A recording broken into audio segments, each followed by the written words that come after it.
Hi, this is Mike Oppenheim, and you are listening to Coffin Talk, Interviews with the Living, a weekly podcast that explores how our views on death affect the way we live our life. This week, I'm very happy to have a family member on. Her name is Judi Schindler. She is my wife's aunt, and that also means she's the sister of my beloved mother-in-law. And she headed an award-winning public relations and marketing firm for more than 40 years and is now an actor and author and occasional speaker on such topics as marriage, relationships, and aging. She recently turned 81 years old, and she also has several publications you can read on her website, which will be in the notes.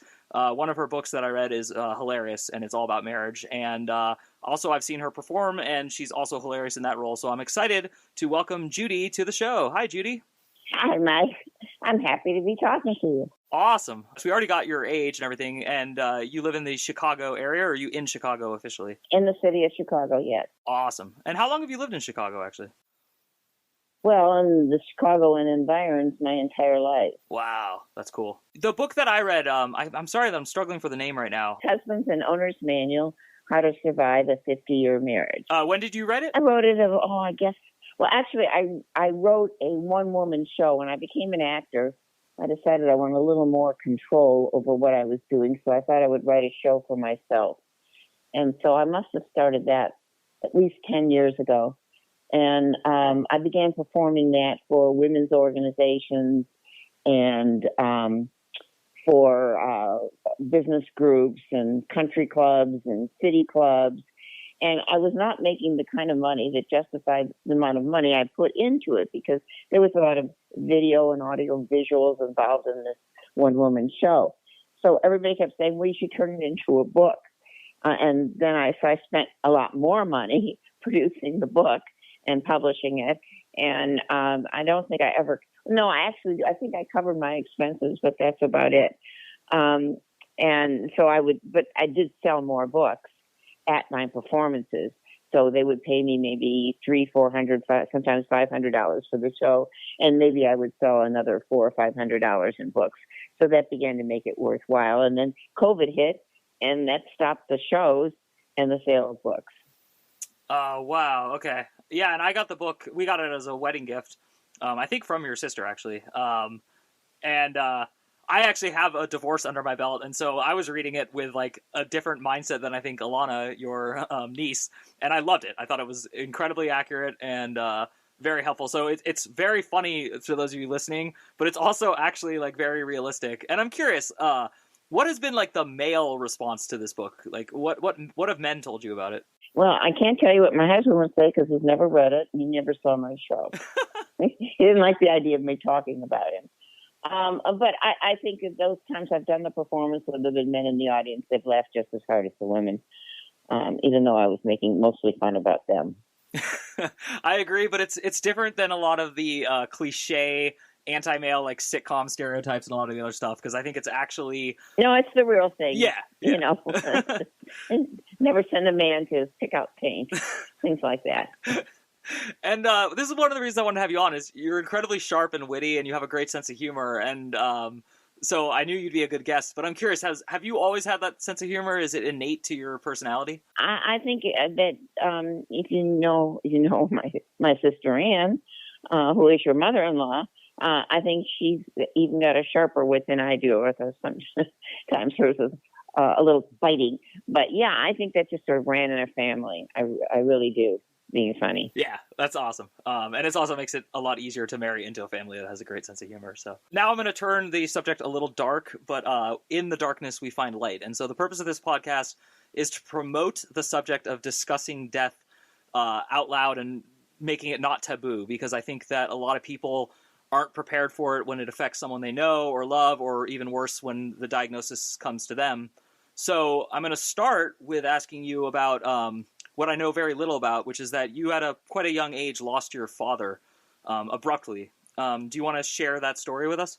Yes, I was 11 at the time, and I got a call to the principal's office in the middle of the day one day, and I was told that my mother said, ask me to go to the drugstore and have lunch there, and then and not come home for lunch because I would normally walk home. So I did, and that was not totally unusual. There were a lot of times when nobody was going to be at the house, and I'd go to the drugstore and order a grilled cheese sandwich and a chocolate milkshake. It's a great lunch. But on this day, then my uncle came and picked me up after school and told me that my father had died. And it created a seismic shift in the course of my life. And, when you talk about the effects of death, it really did have a profound effect on me. So I was 11 years old.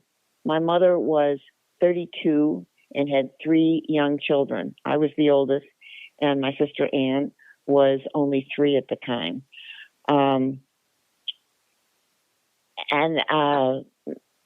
So her life course was, I at 11, I did not know how we would ever have another happy day.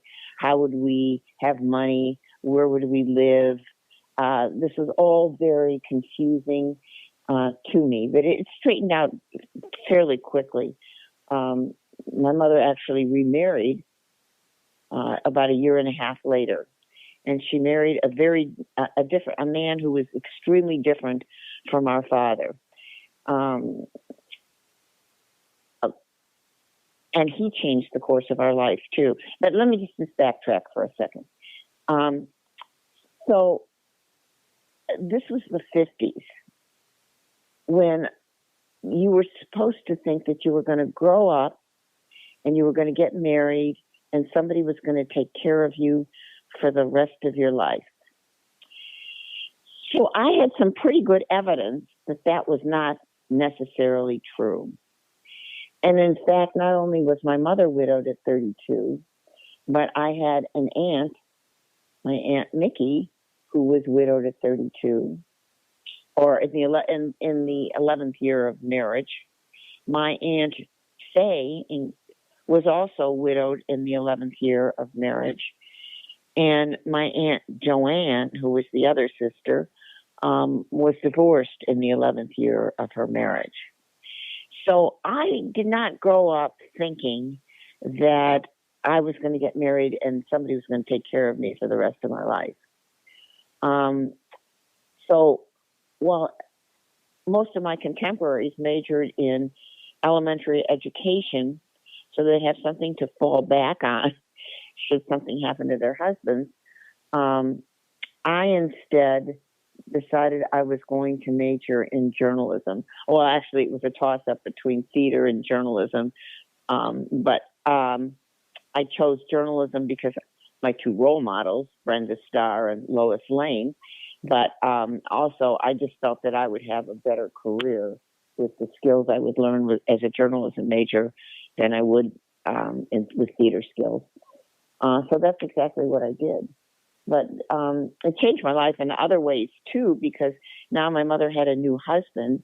And so while we lived on the south side of Chicago, which was a very homogenous community and very middle class,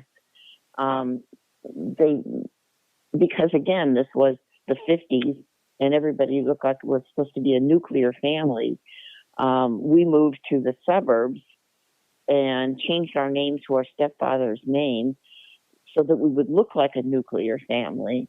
And we could, pretend that he'd always been our father. So we moved to the suburbs, an entirely different environment. And of course, he was a very different kind of person, which changed things too. That's an inspiration too. Yeah, no, exactly. It is. And why would you look back and have a negative attitude about anything? Because, I mean, you are where you are, and you are happily married, and you do have your family, and you have many grandchildren. And, yeah, I mean, you're successful. So, but I am curious, like, how often now and in the last, 10, 15 years, do you think about your father? Like, do you remember him and think about him? Or does the memory of someone fade, even though they're biologically so important to you and in person so important to you? Strangely enough, I think about him fairly often. I have a couple of photos on my dresser, and so I think about him then. many times in my life, the good times in particular, I thought about him and knowing how proud he would have been of me. Yeah, that's what I often think about when I first heard. Obviously, your sister Anne is the person who told me this story first, and she was really too little, too young to really remember him. I don't know if she has any memories of him. Remember, she was only 3. Yeah, and I know, unfortunately, you've lost your other sister in the time between then and now. She said she did not have many memories of him. Okay. But I did. Yeah. So do you think it affected them much less than you, or do you think that it affected them a lot as well? Because they don't even have memories of their own father. I don't know. Actually, we never really discussed this, so I really can't say. They didn't have memories of them, but they probably weren't, certainly not Anne, as entrenched in our community in the south side of Chicago as I was, so that move to the suburbs was not as a big a life shift for them as it was for me. And I did not have a great relationship with my stepfather, but they had better relationships with him, so especially Carol. So it probably wasn't as impactful on them as it was on me. However, both of them, as far as feeling that the desire to take care of themselves for the rest of their lives, Anne was a social worker, and the other sister became a nurse. So they didn't buy into that elementary education just in case. And so also, I mean, I'm assuming that also this kind of turned you into like almost like a semi-parent or like a step-parent yourself. I mean, did you feel like you had to look out? Not to them. No, not to them. That's cool. I was expecting that to be the answer, but it's interesting to hear that it's the opposite. I think I've asked most of the questions I would want to know about it, and if there's anything you want to add as the interview goes on, that's fine. Well, the thing is that I did think that I was going to be a widow, because I was plotting his murder, but no. But I did have a plan for if he were to die in the 13th year of marriage, as I expected him to do, which was, first of all, I made sure he had a lot of insurance, and because by that time, my folks, my mother and stepfather had moved to Phoenix. I had planned that I would then, if he died, I would move because my son Adam was born. So we'd move to Phoenix so my mother could take care of the baby and I could continue to work. And what I would do is, with the insurance money, I would buy a McDonald's franchise, because there was only one McDonald's at that time in all of Phoenix. And I figured, well, this is coming to Phoenix, so I was going to buy a McDonald's franchise and run that, and that's how I would support my son and myself. That actually does segue into kind of the other aspects I wanted to ask you about, which is, I mean, you're 81 years old, so straight off, you've already passed many finish lines that a lot of people don't expect they'll cross, and having known you as, about 5-6 years now, you're at it. I worked in hospice for a long time, and I've just spent a lot of my life taking notes on healthy people who are over 60, probably, because when I was young, 60 was old. And then as I got older, 70 was old. And now some people wouldn't even call 80 old. Well, you know what? From my perspective, 80's old. That's what I wanted to ask you. So are you old? Do you feel old? And what advice do you have for people about being old? Oh, my God. Well, in this last year, I feel I have aged a lot. I broke my foot in February, which not ruined, but at least put a damper on our trip to Palm Springs. And then 5 weeks ago, I had a lumbar fracture in my spine, which has been just god-awful to overcome. But even without those incidents, memory loss, some other biological changes, a lot of things in this last year between 80 and 81, I have really felt the aging process. And when I talk to my friends, it's the same with them. But I feel it's very important to me not to just sit back and say, okay, I'm old, that's it. I can't handle aging that way. I feel very much that I have limited shelf life, and I want to take advantage as much as possible all the things that there are out there. I want to travel more. I want to meet new people. I want to join this book club, and I want to learn about things I don't know how to do. That's cool. So that was a kind of essentially always been my take, is that it doesn't matter how old I am. I'm still just always here watching this giant plot called Earth, and it's fascinating to me. So unless the plot gets so horrible that I can't stand it, I would just want to keep watching. I'm not that esoteric. I'm not looking at the world. I'm looking at my life. What am I doing? What am I experiencing? Am I reaching out to everybody that I love? Am I filling my days with as much as I possibly can? I didn't quite get that illusion to sitting back and looking at the world go by. Well, no, first of all, I'm an esoteric person, and this is my job as a host is to kind of bring those questions in. But more importantly to me is what you just said is really important to me. Is it easier to not be mean to people? Oh, that's never easy. Oh, man. I don't think being nice is ever easy. I'm impatient. And maybe I have less patience now. I try. I really do. People today, millennials and everybody around, they never say you're welcome. They always say, of course, or no problem. And it's often totally inappropriate. If I go to the ATM and I go to the bank and the ATM eats my card, and I go to the bank and I say, the ATM just ate my card, and he says, no problem. I want to tell him that, no, of course it's not his problem. It's my problem. It wasn't his ATM card. But I do try to restrain myself. I can't say being nicer. I'm a little impatient. I will admit that.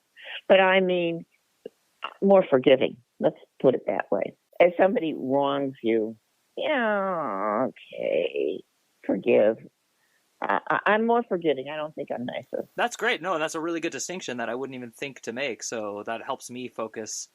And what about, do you care more or less about your legacy? Oh, very much important. I thought you were going to ask if that happens when I die. I was prepared to answer that question. Oh, I'm going to ask you that for sure. But what is important is what you did on this earth, what things that maybe you changed for other people. That's really important. The memories I leave my 6 grandchildren. This is really important. In fact, I have been, in the last year, writing little memoirs with the idea of handing those over to him. I've been doing this.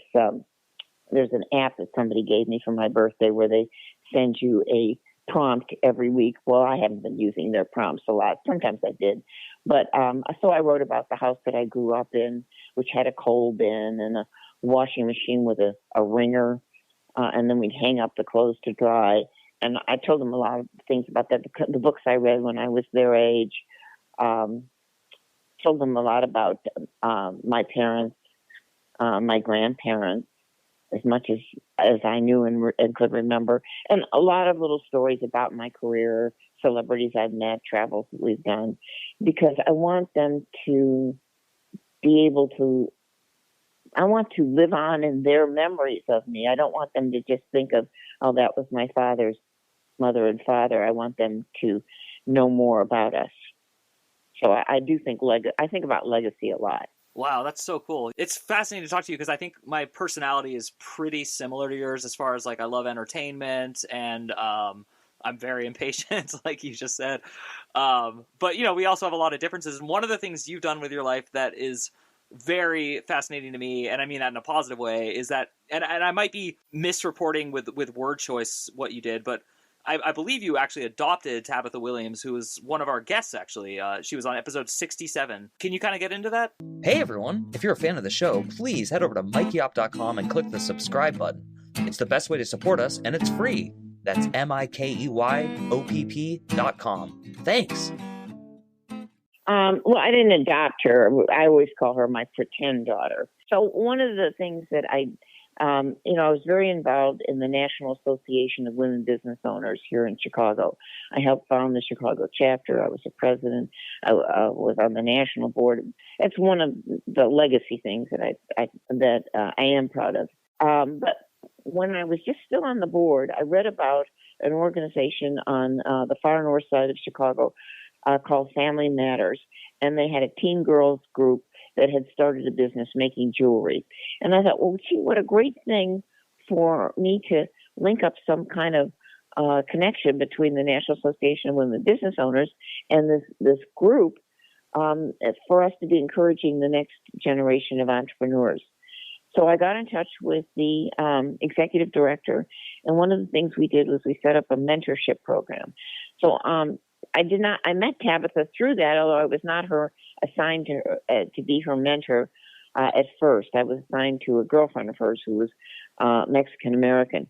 But a year later, her family sent her back to Mexico, and Tabitha requested me as her mentor. So we were together from the time in that role, from the time she was 15 to today.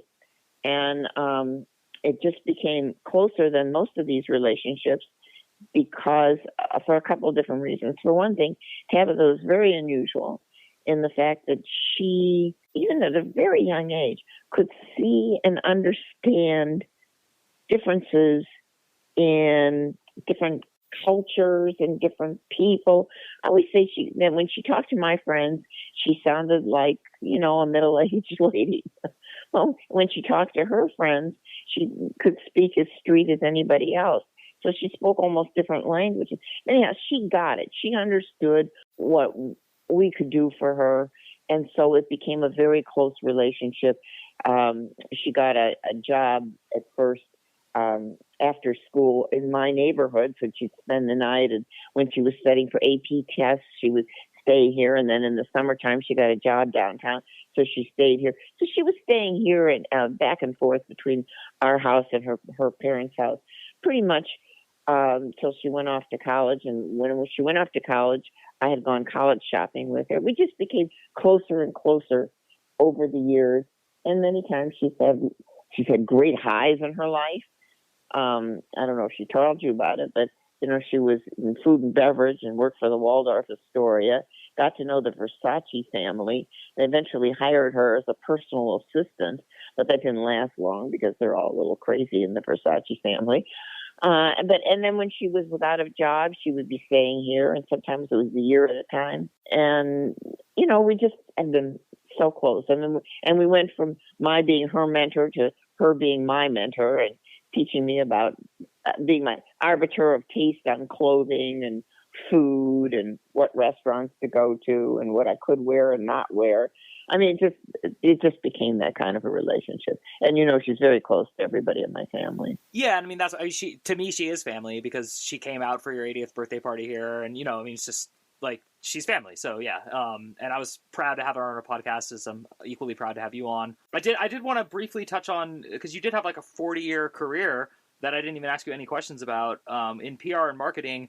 First of all, I'm just curious, getting back to the theme of the show, death, how important is career, in your opinion, in the middle of your life? Like, should it be the main focus, a partial focus? Do you have any advice for people about career, family, work-life balance, and all that?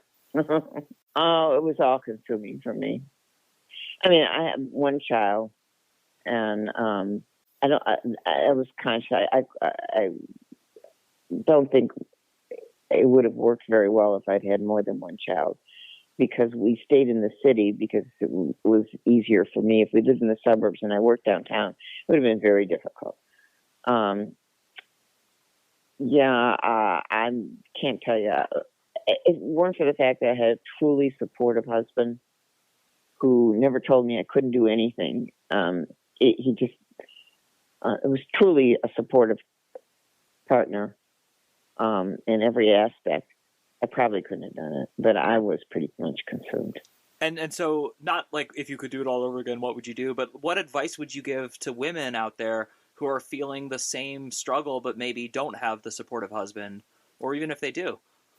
It's not something I have thought about a great deal. And I know, I know so many women who have full-time careers, obviously, from my women business owner days and from my acting life as well. I just don't know women who struggle with that issue, to tell you the truth.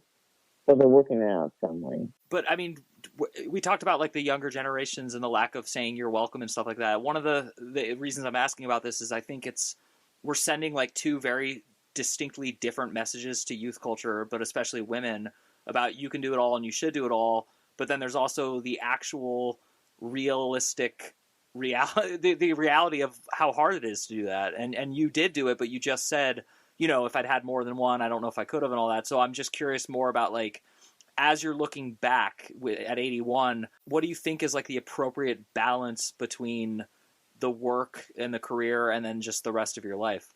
I don't have a great answer for you, Mike. I'm really sorry. No, it's okay. You don't have to. I just have to ask the questions, and I got to try to see what I can learn. I think the reason I'm asking is because I'm 41, and Alana and I have one child, and we definitely want to have more, but we are both experiencing that same paradox, which is, gosh, if we like sold the house and moved to like the middle of Kentucky and we could retire, raise a family, have 7 kids, but obviously that's not at all in our cards. So I'm always asking people who are older than me who have retired, not who are still working, what suggestions they would have. And I don't think a lot of people have a good answer to it.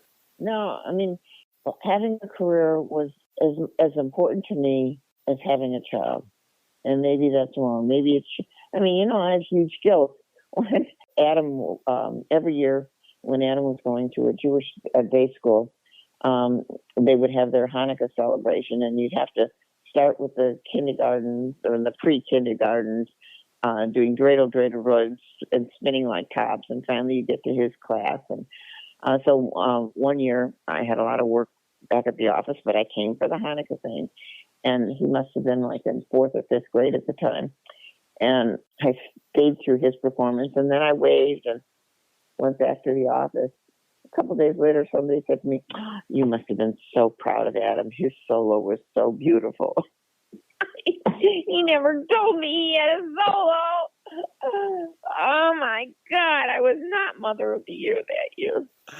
Oh, yeah. So, you don't want any advice from me on this work-life balance. Well, I don't think that's true, because Adam was also at my wedding, and I think he's happy and well-adjusted. And like I said, I mean, how many grandchildren do you have? He has 6. I have one child. He has 6. We call that return on investment. I know. It's incredible. It's so cool.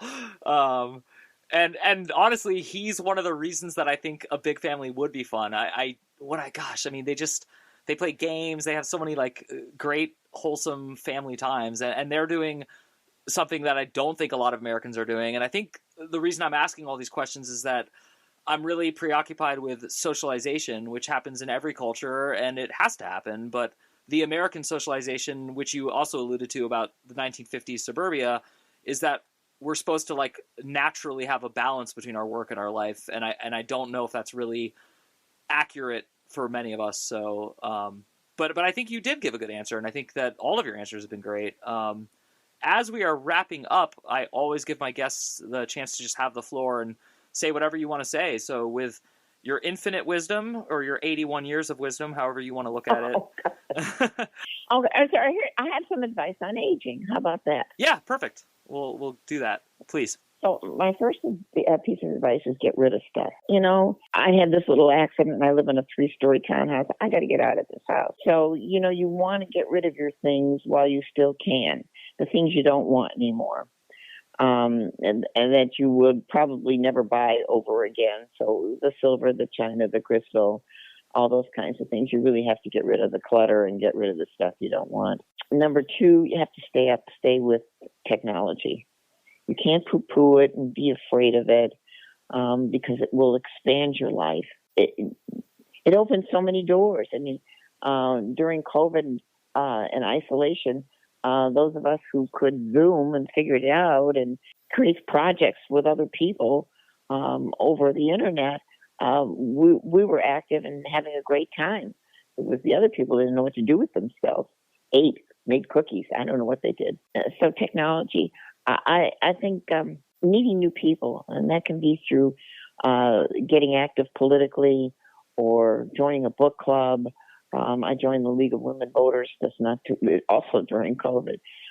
because of all the things that were happening, and really wanted to get involved politically. And reach out to the people that you love, people that you haven't seen in years. You may never get a chance to do it again, so I think you should do that. And I think you should forgive past wrongs, because most of them probably didn't matter anyhow. And embrace the people that you love, and be grateful for what you do have. So that's my general pieces of advice. That was incredible, and I wrote it down, and I plan to actually look back at that and really try to start adjusting on that. I think essentially what I've taken from this interview that's really important to me is that it doesn't matter how you do it. It just matters that you enjoy doing it and that you have a good attitude. So I want to thank you so much, Judi Schindler from Chicago. Well, thank you, Mike Oppenheim in Phoenix. And like I said, everyone, in the bio, you'll have 2 links to her websites, but JudiSchindler.com is the best way to find her. And I strongly recommend her marriage book as not only a fun gift for someone who's getting married, but also a gift for somebody who's already married. And again, it's excellent advice. And to everyone listening at home, the best way to support the show is to head over to MikeyUp.com and sign up for a free subscription to the weekly newsletter. And if you want to go the extra mile, please become a premium subscriber, and there's all sorts of extra bonuses and goodies for you. Thank you, everyone. This is Mike Oppenheim, and we will see you soon. When I hear this song and I walk into you.